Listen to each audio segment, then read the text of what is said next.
So in this evening session, folks, we're going to be looking at a number of things.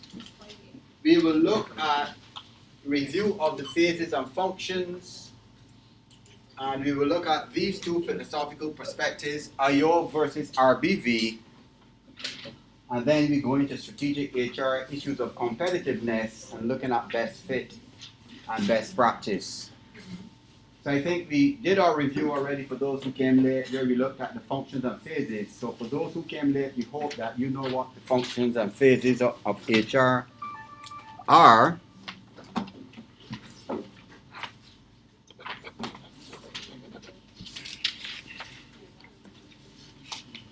So IO and RBV. So anybody tell me, anybody did any other HR courses here, strategic HR? Industrial organization perspective, anybody heard of it before? RBV? If you did your undergrad, you should have had it too. Yes, Thaddeus?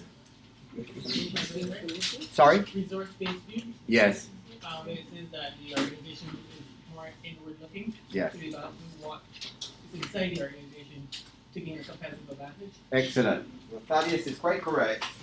The resource-based view different from the IO that, and it's tools for strategic decision making and planning for strategy, that the organization is more inward looking, that it says for us to develop our strategies and concepts to be competitive and to gain a competitive advantage, it's better to focus on the internal resources more so than the external resources. And that's what it says. So, do you know what the internal resources are as master student? Anybody tell me? Internal resources are, somebody other than Thaddeus. Internal resources are? Yes, folks? Internal resources are employees. Next, quickly. Technology, your technological resources. Or your informational resources, quickly. Third. Your financial resources, next. Natasha, manager. What first year students are management? You should have known these things. Managerial resources. Then you have your structure as part of the internal resources, your policies, practices, your systems, your climate. All of those things make up the internal resources. Right. And today we're going to look at aspects of culture. So some of you did psychology here, right? So what is culture? Culture is the practice of a people expanded to mean. Culture involves the way you do things, your thought processes, your thinking, your actions, emotions. your emotions, how people, and Gershon would say, how people perceive, feel, think, or respond to environmental or life situations. And it depends on your different perspectives. Is culture difficult to change? Yes. Yes. Why? Because a lot of it is already learned behavior. Right. And if you're coming into in the context of an organization, if you're coming into the organization with habits and behaviors that you already learned somewhere else, right, it's difficult to change those from what you constantly do. Right. It has to be a consistent effort. Right, and it's entrenched in your community, how you perceive, how you feel and think. That's a powerful thing, you know. How you perceive things, how you feel about things, and how you think about things, and you feel you're right. You feel it's a God-given blessed gift. The way I think, God gave me this right to think. That's the danger of religion, that people believe that what they're doing is right by God, and that's the danger of it too. It can become a sword that is very dangerous, that you start to be discriminatory to people and violate people because you think, I'm right. So culture is a very powerful thing, even within the context of organization. So we'll touch a bit on that today.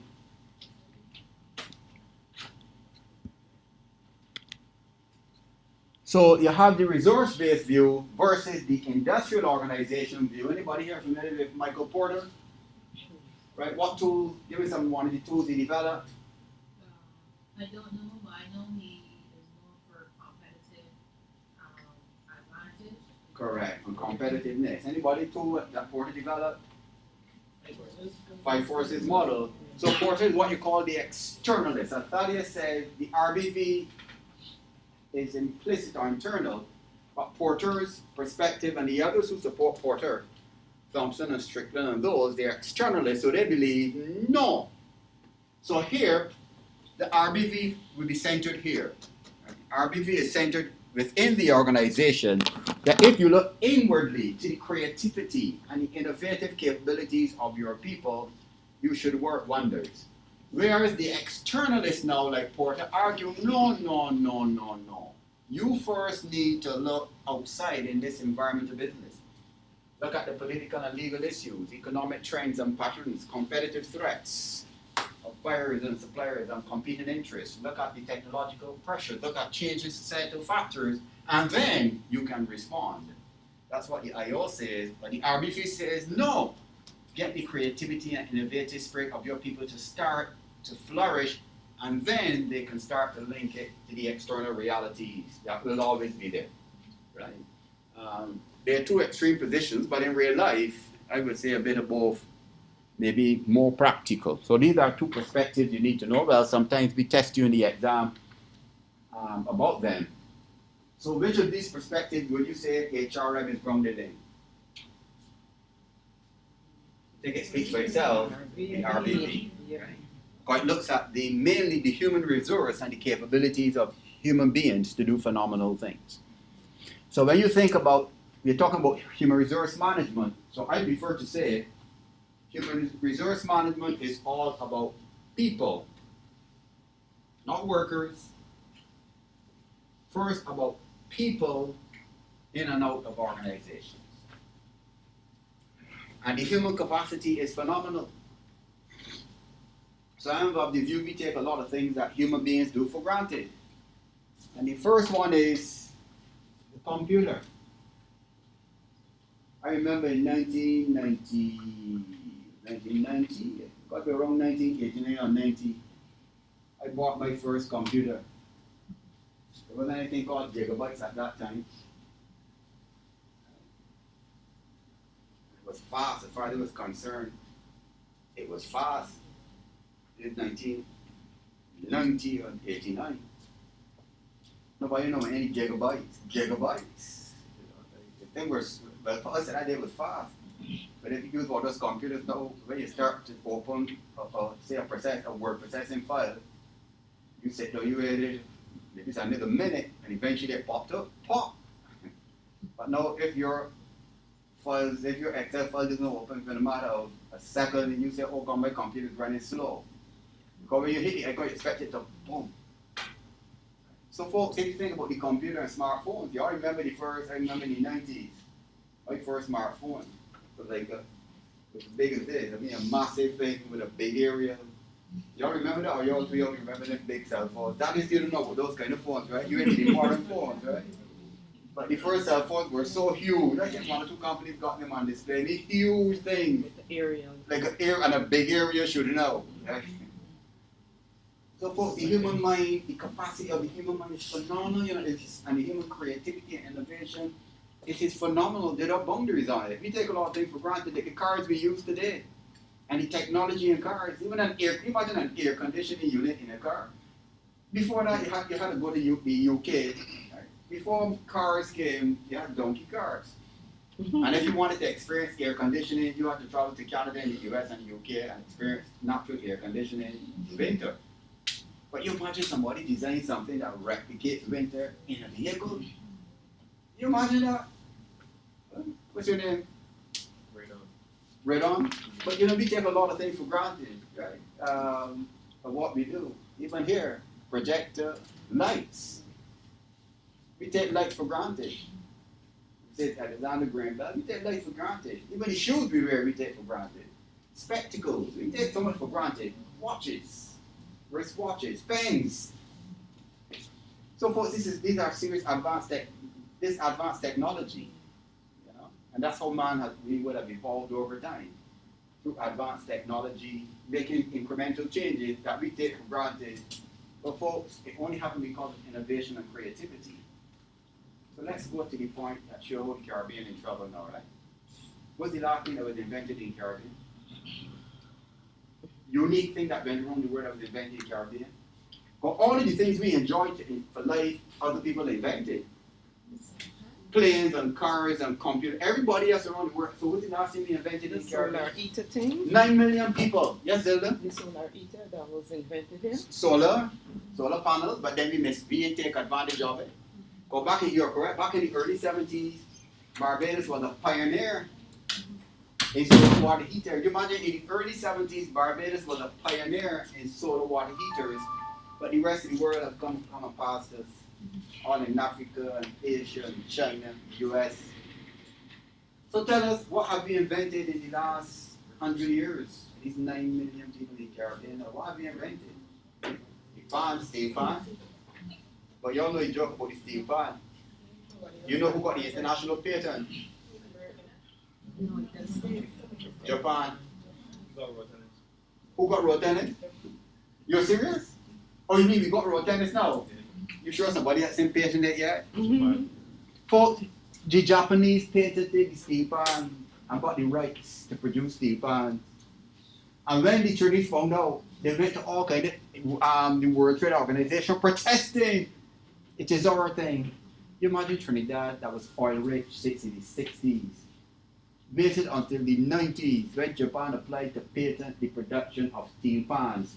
To argue it is indigenous to Trinidad. You imagine? You imagine? An oil rich country from the 60s and 70s. And you had steel pan that was unique to you, one of the greatest creations in modern history in the Caribbean, and they did not have the foresight, even with the university the West Indies has there, to patent the steel pan. So the Japanese went ahead and patented it. So you know, in the next 150, 200 years, history will show the Japanese created the steel pan. Because it will show the picture a historian going to look at the history of steel pan. And picked up that somewhere in 1990, I'm talking about in 2025. Japanese, what we paid, the first patent, because there was no other part in the world that would have had a patent in the 1990s other than Japan. So history will record the Japanese invented steam pan. And I don't know if you all know, all across Europe and Asia, the steam pan in school system is more popular than in Trinidad. Steam pan is entrenched in Asia, entrenched in the UK, in the school system. It is part of the curriculum to play steam pan, and good player. And it's not entrenched in the school system in Trinidad. You imagine? So then what's wrong with us? What's wrong with the people that work in the organizations in the Caribbean? What's wrong? Why do we undervalue ourselves? Why can't we create and innovate things? Why do we have to just borrow things? What do you think? I think we don't believe in ourselves, we don't believe in our value, what we have is important, and that it is as good as, others. Do employees in public and private really value employees? Do you think they really value employees? Or they just workers to do a job and get paid? What do you think? What's your name? Glenn, what do you think? In some cases, I guess we could agree with that. Some people just go work to get paid. Well, the employee is just go work to get paid. For example, like teaching systems, some teachers is just go do a job. But why are we not innovating and creating more things? We have a culture of innovation. No culture of innovation. Folks in other countries, we work every day, get hundreds and thousands of patents. Every day people creating stuff, all don't work, but they're just creating stuff and patents and copyrights, just producing all kinds of stuff and creating. So why? We don't have, that is saying there's no culture of creativity and innovation. But folks, the topic y'all got, that's the biggest paradox is. Because they're saying for us, for the Barbados, let's talk about Barbados now. For Barbados to get out of this economic challenge, They say we got to be innovative and creative, and if we can come out of our heart. Remember what we said earlier? Culture is not easy to change. So how one day we can wake up in Barbados and everybody innovative and creative, all these buzzwords. We need innovation and creativity in the public sector. Yeah, right. Where it can come from? Out of a heart? Where it can come from? Out of a heart? And that's what we do, right? In every area. Tourism, manufacturing. We help, this is what the businessmen do, right? Up on the plane, go to conferences, all we work, yo, I like that. Implement. Tourism people all over the world, yo, look what they're doing in our new system. We want a brand back. That's what we do. We want borrow IT systems, registration systems, booking systems, reservation systems. We just go and borrow. We go to all the conferences, I just borrow, bring them back and buy them and just implement. But if you go and employ that want to innovate, so folks, you see the challenge for human resource management we have, especially the points I just mentioned. If you start to use the RBV, you're basically saying you need now to value your human resources to create a culture of innovation and creativity. So the challenge now, how are we going to get there? Right? So let me ask another question. Let me come home now to my place, the UWI. You all do undergraduate. So how many of the undergrad degrees you do here encourage you to be innovative and creative and to think creatively, as opposed to just regurgitating and learning the notes and why teach you the lectures and pass this exam? How many of the courses you do in your undergrad degree encourage creativity and innovation and creative thinking? Be honest, folks. How many? Glenda? So the university, I think, is just as guilty. Our courses are built on passing exam and courses, not on innovation and creativity. So from secondary school, and from not going too far forward, from preschool to primary school to secondary school to college to all through sixth form, the system is built on rote and passing exams. No creativity. Like, picture you creative in somebody's classroom in secondary school. Picture in biology, you get creative and see what can happen. Be creative in geography. Huh? Be creative in English. Not even in English lit, you can't be creative. But you gotta follow Shakespeare and all them right here. Or Lamin. You didn't want to be creative already on point. I found here it wasn't too bad, but I did it. I had creative writing classes, and it was all about you and what you can. Who was that? Who did that? Marcia Burris? Robert Layton and Armstrong. How many people were in class? 50? You understand what I'm saying to you? And this university got part-time, full-time, about 6,000 people now. Mhm. So it'd be a choice to do those kind of creative courses. But check the numbers, folks. So when you come to management now, accounting, management, and all them, hundreds of students doing these courses to get a proper job. Hear what I said? Exactly. Get a proper job. Mhm. But the creative writing, you understand? How many people you think are the Bar Center for Creative Imagination? You think it's the thousands across here doing accounting and finance and all these courses? I think though, probably following on to what Patty said is that we don't associate creative stuff with things that you can make money. Yeah. Well, we didn't want to, that's changing a lot now. But I know for sure, for me, when I was in school earlier, if I knew that things like dance and, music and stuff would have been sold, or if I was told or educated that way, I certainly would not be in this class now. Another powerful point, because to be on the positive now, which is outside the confines of formal organizations, you got some young people around the Caribbean and in Barbados that are doing some phenomenal things in terms of how they earn money. They're moving out the structure of a formal big organization and phenomenal creative things they're doing. And their market in the Caribbean, the market is the world. And they're all over the world. I don't know if anybody follow Christmas Jazz and Nicholas Frank and this listen. This man, I went to the Christmas Jazz concert at the Laurel Court around Christmas. Anybody ever went to that one? I went it. You had, Nicholas Branco had some youngsters from community college. Oh my God, guitar and horns. There is no international band that could sound better than these guys. Phenomenal creative music. So you're correct. I'm seeing that trend, but it's not growing. But you're now seeing the innovation and creativity being manifested in young people. But the challenge is, how can we get the public sector in Barbados and around the Caribbean innovative and creative? How can we get the private sector in Barbados creative and And to innovative? support them too. How can we get tourism organizations to be more creative and innovative, to be able to better compete? And this is for my tourism students that are here. Folks, these are the challenges for HRM. And these are some of the issues I'm sure you will look at when you try to look at this project that is saying, and it's not only Barbados, a number of other Caribbean islands are going through significant economic challenges, you see.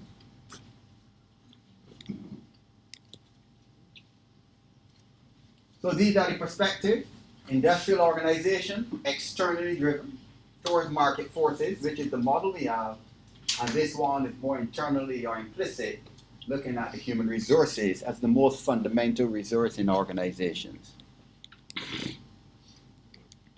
So one of the things you will have to do in this course is to understand, and we started it last week, what happens at the strategic level of organizations and in HR. So the concept of business strategy is the concept that if you did strategy undergrad, and if you were students of management, you would have. It's a game plan, and the central thrust is how to build and strengthen the company's long-term competitive position. So this word, folks, competitive, will come up a lot in this course, HRM. How do you get to be competitive, and how do you gain a competitive advantage? Through the human resource. So we are going to adopt the RBV approach in this course, right? So there are some principles of RBV that you should be aware of. So it says if you follow RBV,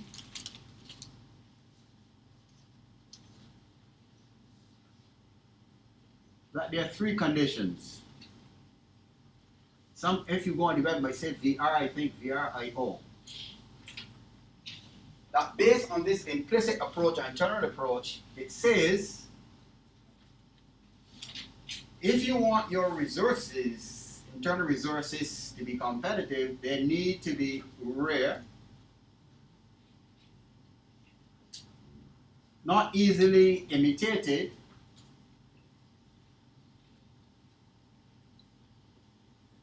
not easily substituted, and valuable. Must be rare, not easily imitated, not easily substituted, and must be valuable. This is a quality judgment. So everybody knows when something is rare. When something is rare, it means that it's a unique thing. Right? It's very unique, not easily found. So it says if your human resources have some capabilities that are rare, it means that your competitor is not going to be able to have it because it's rare. Like a diamond, not regularly found all over the place. So which HR says would it be linked to? Or should it be linked to? You have human resources that are rare. When you have resources that are rare, which HR function you think will pay attention to it? Sorry? It could be acquisition, it could be that too, yes. But we can assume you already got them, so they've been acquired. Why? Maintenance and retention, why? Because if it is rare, Natasha, I ain't want nobody to steal it. And that's what's happened then. You got some employees that they're not too smart. You got some employees, excellent work attitude, top notch. And they don't pay enough attention to them, and you know, when the workers know they're good, you know what they do? Somebody comes and they make them a good offer, and they leave. And it's only when they leave you realize, oh gosh, so many things happening wrong. It's only when they leave you realize the role you're playing. Little errors, customers complaining, and you say, oh God, but we should have let John gone. After the fact, because they don't value the employees as they should. So when you have employees who got rare capabilities, you don't want to lose them. You give them incentives and rewards. Not easily imitated and substituted. This one gives you the struggles of day. How do you distinguish when something is a substitute versus an imitation? My friend here, what's your name? Kelsey. What's the difference between an imitation and a substitution? Imitation is something that's similar, but of a lower quality. Substitution is something that you can replace. So give me some practical examples then of imitation one. Okay. I guess like smartwatches, you have a higher brand, so like Samsung or Apple, and then you have these lower brand smartwatches. But that'd be an imitation. No.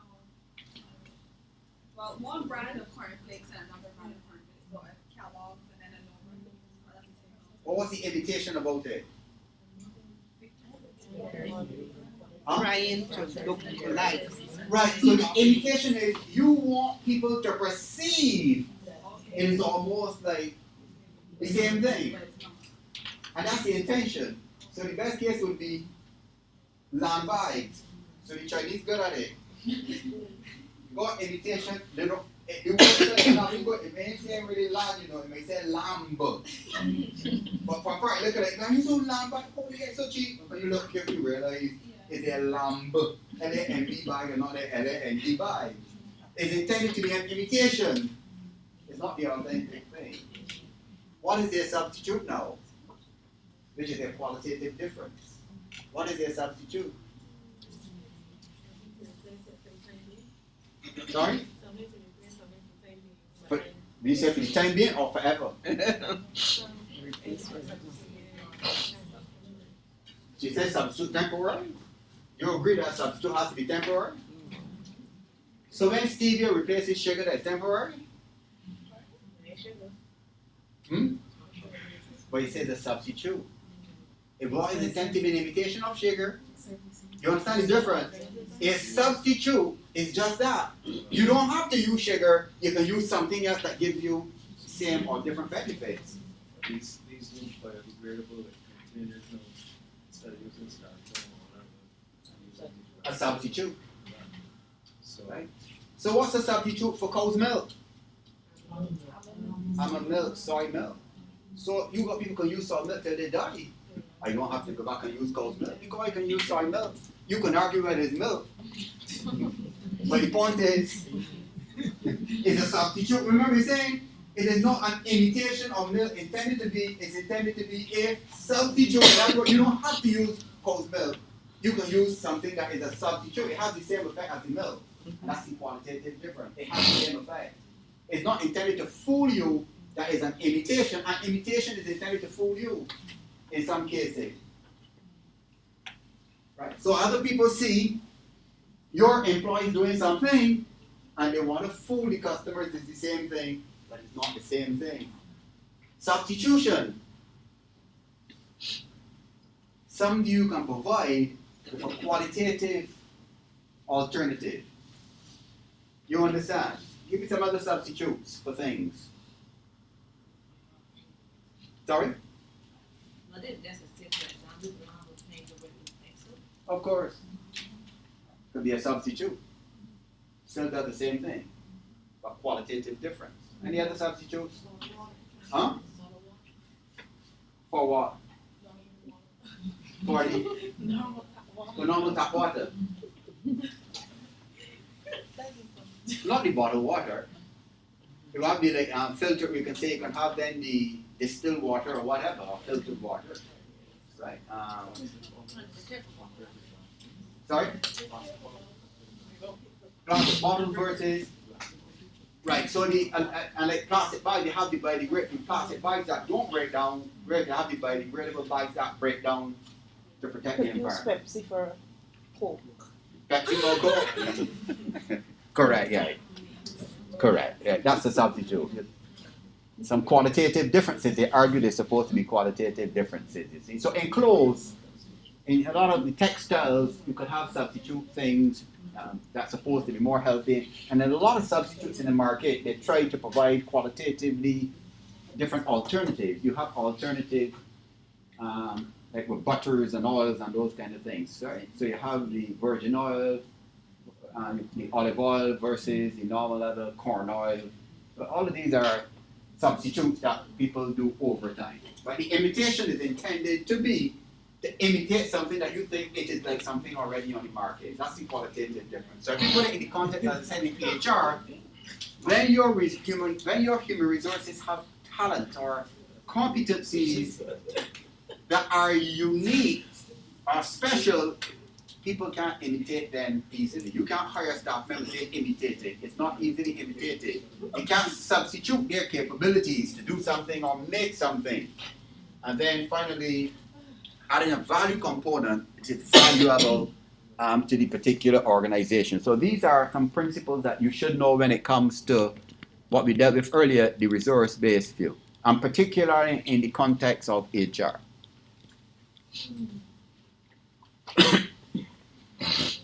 So you see the point here, folks, why this environmental business is very important. It says the actions and responses managers deem prudent in light of external forces or factors, which are the external forces that you really need to know pretty well.